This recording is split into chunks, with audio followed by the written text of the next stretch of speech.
I'm Diane Letter, and I'm your guide for a very special adventure.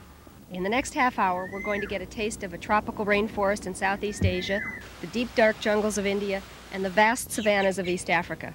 Now, what makes this adventure different is you don't have to leave your chair, and I don't have to leave Miami's Metrozoo. I'm the Associate Director of Education here at Metrozoo, one of the biggest and best zoos in the country. Every year, over 800,000 people come to visit. As they roam through our 280 acres, they see what you're about to see. Some 1,200 wild animals living in a cageless environment, very much like their own habitats. What they don't get to see is what goes on behind the scenes. Good morning. My name is Joe Sklandis, and this morning I'm preparing some diets for the European brown bear. What I have in the pan right now is some omnivore chow. They get 1.5 pounds of the omnivore chow, and they get 2 apples for each bear, and they get 2 oranges also. They get 1 mullet a day, plus we'll be giving them 1 pound of feline. This is the prepared diet for the European brown bear. I'm going to prepare some bird diets for you this morning. They're typical bird diets, a little bit of everything that the birds like the best. We've got some fruit cocktail and boiled eggs and bananas and a frugivore and a mina pellet mixed all together here. And then we add fresh fruit to that. And we got some mealworms and an artificial nectar for the birds that would normally eat out of flowers. Proper nutrition is only part of the way we assure the well-being of our animals at Metrozoo. Also off exhibit to the public is the Animal Hospital. The Christopher A. Weeks Animal Clinic is a state-of-the-art facility built by the Zoological Society of Florida for Metrozoo. My name is Leanne. I'm the hospital manager at Metrozoo. We've designed the whole hospital so that an animal can be moved from room to room without having to have a lot of physical, strong men carrying it. There's no door jams, which enables us to put an animal on a surgical dolly and be able to wheel it from the moment it comes into the hospital in pre-op through radiology, through recovery, without having to have hands-on heavy lifting. We are able to do this because we moved into a facility that we designed from the ground up.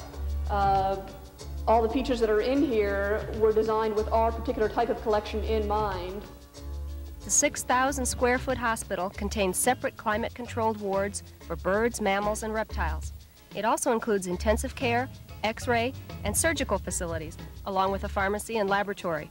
Dormitory space is also provided for visiting veterinary interns.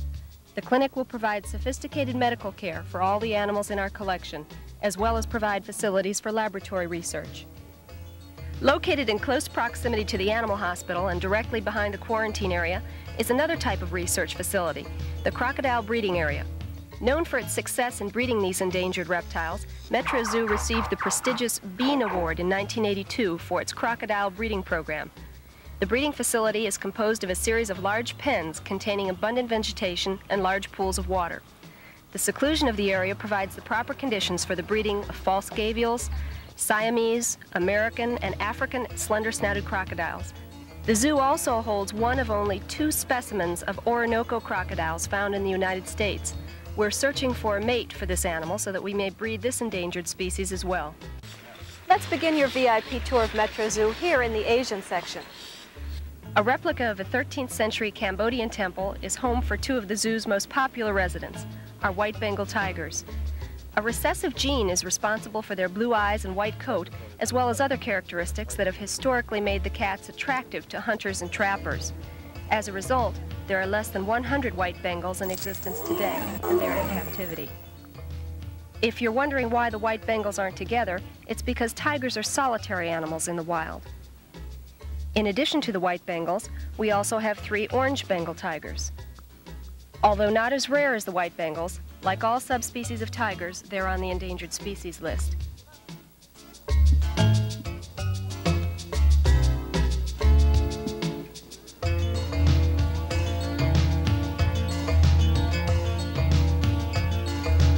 If the tigers are one of the jungle's regal beasts, this next group has to rank as one of its court jesters.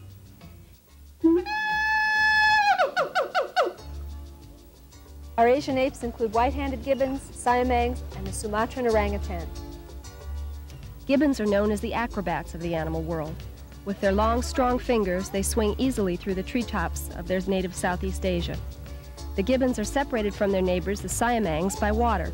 An ape's great muscle mass makes it impossible for it to swim, so even the most adventuresome won't go in water more than knee-deep. As a result, a relatively shallow moat keeps them from getting at each other. Siamangs are the larger of the lesser apes, which walk erect like the gibbons and are very territorial. Instead of swinging through the treetops, though, they walk along vines with ease that can make the best tightrope walker green with envy. The Sumatran orangutan may seem like the funniest of all apes, but like a lot of other animals, its ultimate survival in the wild is no laughing matter. The least sociable of the great apes, it is a highly endangered species. Our other apes at Metrozoo are in the African section and are probably the ones that you know best. Chimpanzees are common in the tropical rainforests of Africa. They are also one of the most gregarious apes, but their antics can be deceiving. A grown chimp is 5 times stronger than a man and can be very dangerous. Next door to the chimpanzees are the biggest apes of all, the gorillas. They live in family groups, and the male can weigh up to 500 pounds. Gorillas are extremely intelligent, as demonstrated by the head of our gorilla family, Jimmy, who entertains himself at the expense of zoo visitors. He likes to sit next to the glass window that overlooks his area and wait for a group of visitors to gather. When he has a big enough audience, he slaps the window and seems to enjoy the never-failing reaction. Even though the next animal on our tour seems to have considerable mass, it takes to the water just fine. This is the Pygmy Hippopotamus. It's only 1/10 the size of the more common river hippo and roams the range of West Africa alone or in pairs. When it comes to bears here at Metrozoo, we have 3 types. Our Malayan sun bear gets its name from the yellow crescent on its chest. This bear is nocturnal and spends the night foraging for termites, fruit, honey, and occasionally a small mammal. If the sun bear has an alter ego, at least in terms of its name, it's the Himalayan black bear, also known as the moon bear. It comes by the nickname as a result of the white marking on its chest. Our third species is the brown bear. It's the most common bear and can be found in Europe, Asia, and North Africa, and of course North America. It doesn't have any other names, or for that matter, any markings on its chest. You may be thinking that our bears, especially the Himalayan black bear, have a hard time with South Florida's hot weather. Actually, their fur works like insulation and keeps the heat out. One of the odder-looking creatures here at the zoo is the tapir. We have one that's found in the remote areas of Southeast Asia, specifically Malaysia, and one from Central America. These odd-toed mammals are related to the horse and the next animal on our tour, the rhinoceros. We have black rhinos that come from Africa and Indian rhinos that come from, you guessed it, India. Both are on the endangered species list, primarily because of the mistaken belief that their horns have medicinal value. As a result of its large skin folds, the Indian species is known as the armor-plated rhino. The black rhino's name is somewhat misleading, since you can see he isn't black at all.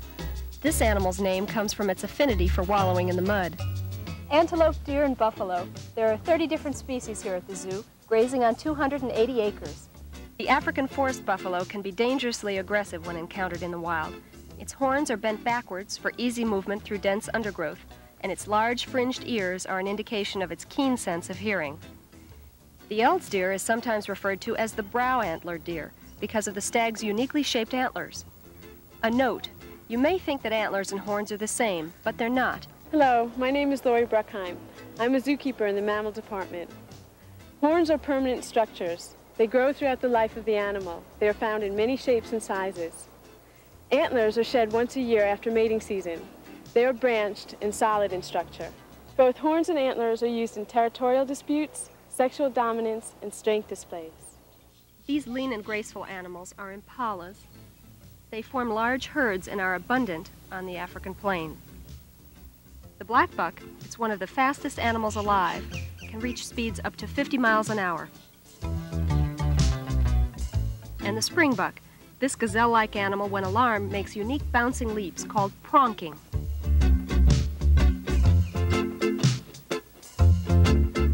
You may have noticed that in a lot of areas, the animals, especially the hooved ones, share their space with zoo birds.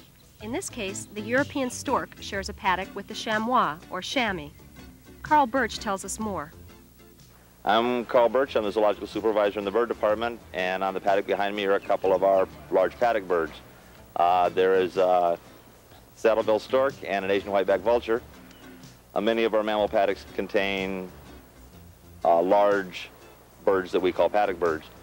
They're large enough not to be at any risk out on the paddocks, and they're easily seen by the public.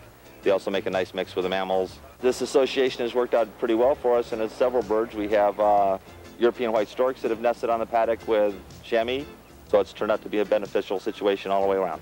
At a maximum height of 18 feet, the giraffe is the tallest of the living land mammals. Each animal has its own pattern of spots. Because of the giraffe's great height and long neck, feeders are located high in the trees. Even though its neck is much longer than yours, it has the same number of vertebrae. Sharing space with the giraffe is the ostrich. Weighing as much as 300 pounds, they're the largest of the birds, but cannot fly. Also in the same area are our zebras. Their stripes are for camouflage, but not in the way that you might think. Hi, my name is Mike Gerlach, and I'm a zoological supervisor here at Metrozoo. Behind me we have the Grevy zebras, and their striping isn't exactly for camouflage, but it breaks up their profile, their outline, and confuses predators. Weighing up to 6 tons, the African elephant is the largest of all land mammals. They are slightly larger than our Asian elephants. In addition to size, see if you can see any other differences.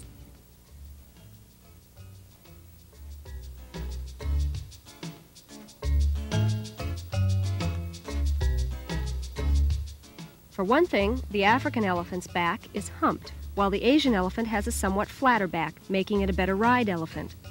Also, the Asian elephant has smaller ears, as well as 2 small domes on the top of its head.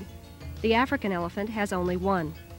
Although the elephants may seem like one of the friendlier animals at the zoo, they can be very dangerous, especially for their trainer.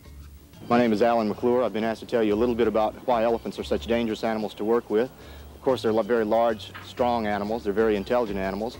They have a way of finding just the weakness that you don't want them to find with people, and they're a little bit more intelligent than the people that work with them sometimes. As far as training elephants is concerned, they're just like people. Some elephants catch on a lot quicker than others. Of course, some are smarter than others. Some have special talents. Some elephants work better in some behaviors than others. Some work well up off the ground. Some are very nervous up off the ground.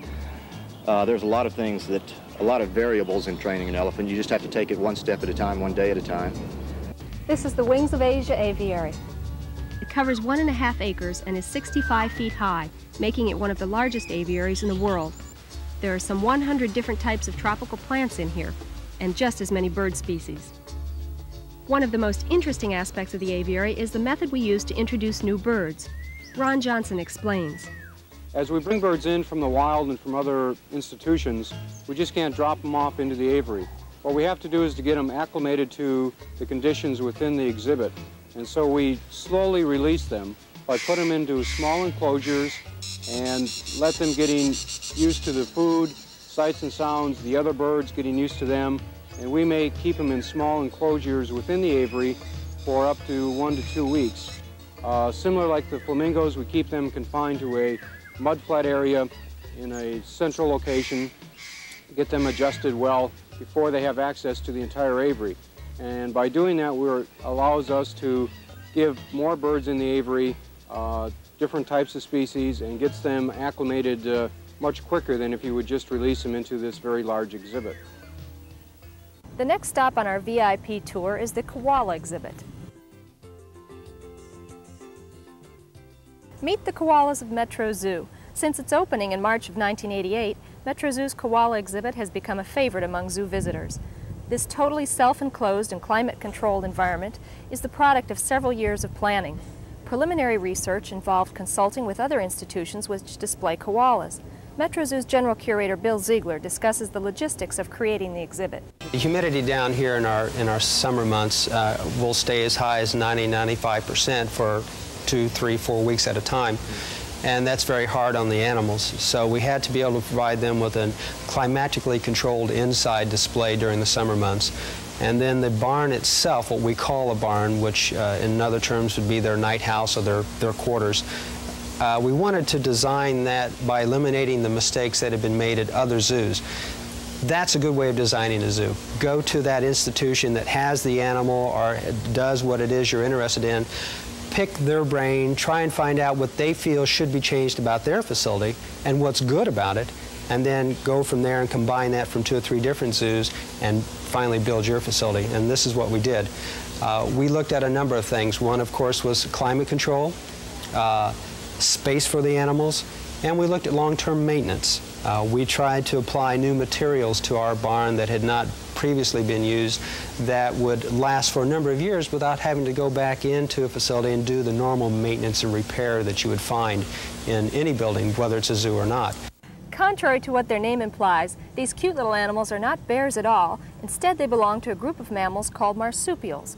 Now, the word marsupial comes from the Latin word for the pouch, where most female marsupials carry their young. Marsupials are found in North and South America, Southeast Asia, New Guinea, and in Australia. Australia has the greatest variety. Other animals included in this group are kangaroos, wallabies, and opossums. The koala, known to scientists as Phascolarctos cinereus, lives only in the eucalyptus forests of the eastern coast of Australia. Although there is only one species of koala, scientists have grouped the animals into 3 subspecies according to their physical characteristics and distribution. The Queensland koala is the northernmost subspecies, living closest to the equator. It's the smallest koala, weighing from 13 to 20 pounds. Its fur is short and light gray in color. The Victorian koala is much larger, reaching 2 feet in length and weighing up to 30 pounds. Its fur is darker and longer, sometimes appearing reddish in color.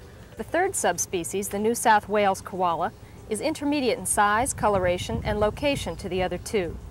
The koalas exhibited here at Metrozoo belong to the Queensland subspecies. The diet of the koala is very specific. The animals eat only the leaves and tender shoots of the eucalyptus, or gum tree. There are several hundred species of eucalyptus, but koalas prefer to browse only from a few of them. The leaves contain chemical compounds which are toxic to most animals, but the koala's liver is able to detoxify these compounds, making the eucalyptus an abundant food source. As a plant eater, or herbivore, the koala has a specialized digestive tract to break down the vegetation. As a result, koalas emit a characteristic odor similar to that of a eucalyptus cough drop. Before construction began on Metrozoo's koala exhibit, a eucalyptus grove was planted on a 5-acre irrigated site in the southeast corner of the zoo. 5 of the most taste-tempting species of gum tree were chosen for the captive koalas. The first residents of the new exhibit are 3 Queensland koalas that were born and raised at the San Diego Zoo and Wild Animal Park. The San Diego Zoo holds the largest collection of koalas in the United States, and they have developed a very successful breeding program. Their koala barns are open air, requiring no climate control, since the Southern California climate is very similar to that of Queensland, Australia. A 10-year-old male named Kubor, a 4-year-old female named Sydney, and a 3-year-old female named Muesli were chosen to begin the new captive colony at Metrozoo. The Koala Keeper begins her day by checking the night report that records activities observed by the night keeper. Next, she makes notes on the activities and food consumption. An important part of monitoring the health of the animals is a regular weighing. Each animal is carefully removed from the tree in its enclosure and perched temporarily on a branch suspended from a scale.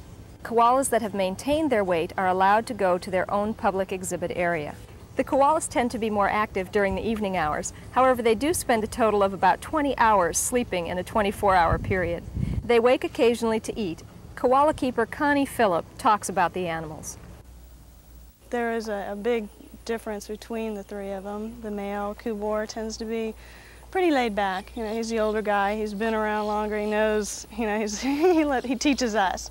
And then Sydney, the youngest one, can be feisty, but she's dealing with that, so that's about her attitude on it. And Muesli, she's a real sweetheart. She really is. Sydney, all day long, she sleeps a lot, but she's the one who'll wake up for minutes at a time all during the day. Muesli will sleep all day long until about 4 o'clock, and she'll wake up because she knows it's time to go in again. But sometimes Muesli will turn her back to everybody, but that's just her way. You know, she'll sleep, that's comfortable for her. And Sydney usually gets the weird positions, an arm out here or a leg down there. The growth of the zoo through exhibits like these is another example of the commitment to conservation, research, and education on the part of Metrozoo and the Zoological Society of Florida. Time is up, and I hope you've enjoyed your VIP tour. I'd like to thank you, too, for helping to support our zoo.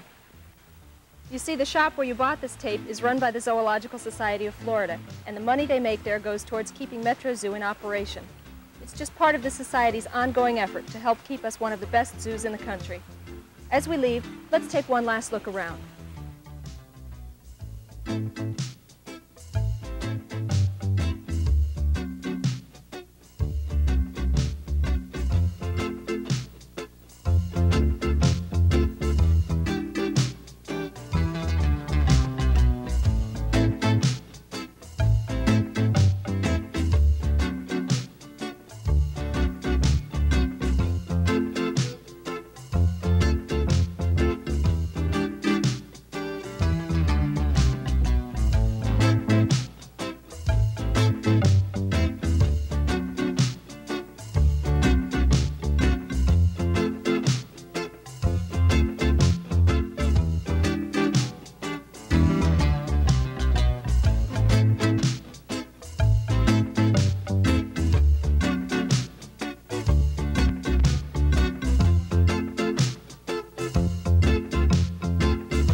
This program was produced and licensed by International Video Projects Incorporated of Lakeland, Florida.